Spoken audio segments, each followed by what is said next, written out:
I think it's so interesting when you start to connect to your childhood and how your parents raised you and, you know, what trauma did you go through. When you don't deal with it, there's just like this anger in you, or there's this like resentment, and there's just a part of you, even if you don't want to label it that, like there's just something in you that you feel like you haven't resolved. And a lot of times we don't have the perspective of kids of like, oh, like this wasn't intentional that my dad was doing this to like neglect me and make me feel abandoned, but it happened. And so two things can be true, right? Like he wasn't trying to like inflict pain on you. He was going through something, but it affected you. It did. And until you go through all of that, it's going to influence the way that you move in life. That you see life. But even you saying it's interesting, like it affected your art. I'm interested to know, how did it affect your personal relationships with this theme of abandonment within you? It affected them for sure. Yeah, it was just like trust issues. You know, breakups were intense. Yep. Because it just mirrored that. But now, like, there were moments where, you know, I was dating someone and, you know, we broke up and I just was like, I will never talk to this person again. The way they made me feel, I will never talk to them again. And after I started to go through therapy, and I have an emotional support coach that I talk to, which, by the way, therapy, like we're benefiting from therapy. I just really wish that it was free for every person around the world. Preach. I really, really, really do wish that there was a fund that everybody could access, to where they could have therapy, they could have somebody to talk to and work through. I do believe that we will be in a much better shape as a community, as a nation, as a world. So I just wanted to say that, because I feel like, damn, I wish everybody could experience these things. So I was like, I will never talk to this person again. And after I went through, you know, understanding and getting to the root of like my rejection, abandonment, trauma, you know what I did?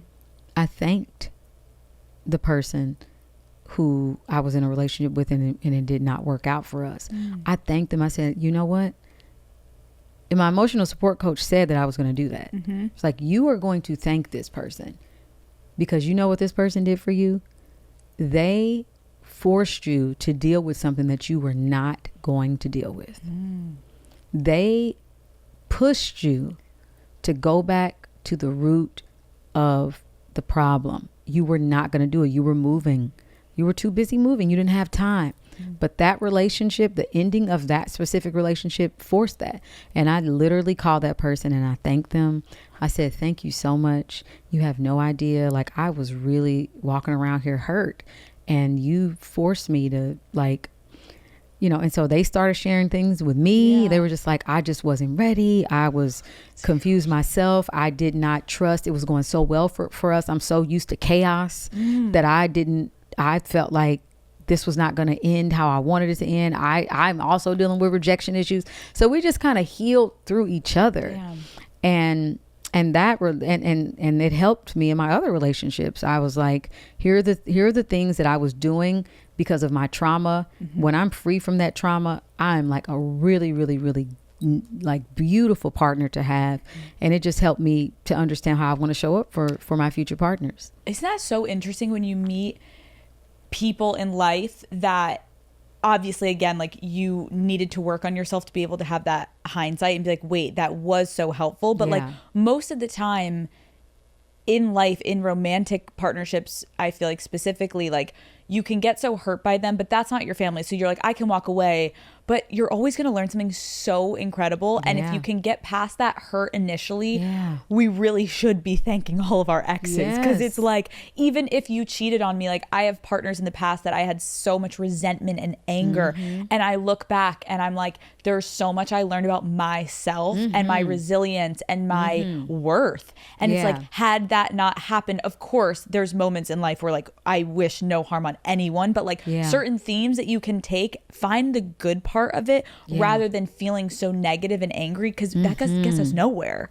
So it's interesting to hear you talk about like how you connected with that person at first, being like, I'll never talk to you again, and then you're like, wait a second, thank you, like, fucking thank you.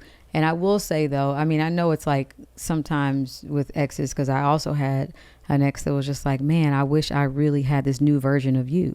Like when we were dating, I wish that I was around. That was the person you showed me. And I was just like, yeah, I agree. But listen, what do you want me to say? Yeah, like I wasn't ready. I was growing. I needed to grow. And, you know, I'm sorry, you know. True. And you know what's interesting about I remember an ex I had kind of similar to that, but you also wonder like, but if I was this new version of myself, we probably wouldn't have been together, because you were attracted to me then. We ended up for some reason, right? Because we were both toxic as hell. As hell. Right. We both were toxic. And so like you can wish. Yeah, it wouldn't. I would definitely would not. This new version would have not dated. Right. You know, that person. I love you. Yes. I love you, but there's just no way that I could put myself back into that sort of like chaos. Yeah. And it's like, again, it's like you're both growing. So for him to be even able to see your growth, phenomenal. Love it. Amazing. Yeah. But we probably needed to go on our own ways to actually get whole and good and feel healthy within ourselves. And maybe that's just not the right fit. But at the time it was. Yeah. And so we can appreciate each other's growth, but we're not going to grow together. Yeah. we grew together. And that's a beautiful thing. I always want the best for people. Like even if we're not together as a human, that also helped contextualize breakups. It's like, even though we're not together, I don't want anything negative to happen to you. I don't want anything bad to happen to you. As a human, I want the best for you. And if that means that it's not with me at that time or at that season, then so be it. Yeah. Hi, Daddy Gang. Thank you so much for watching this video. Keep in mind, that was just a little clip from the episode. If you want to watch the entire full video episode, it is linked below. It's the first thing in the description. Go watch it. It's a great episode. Love you all. I will see you next Wednesday.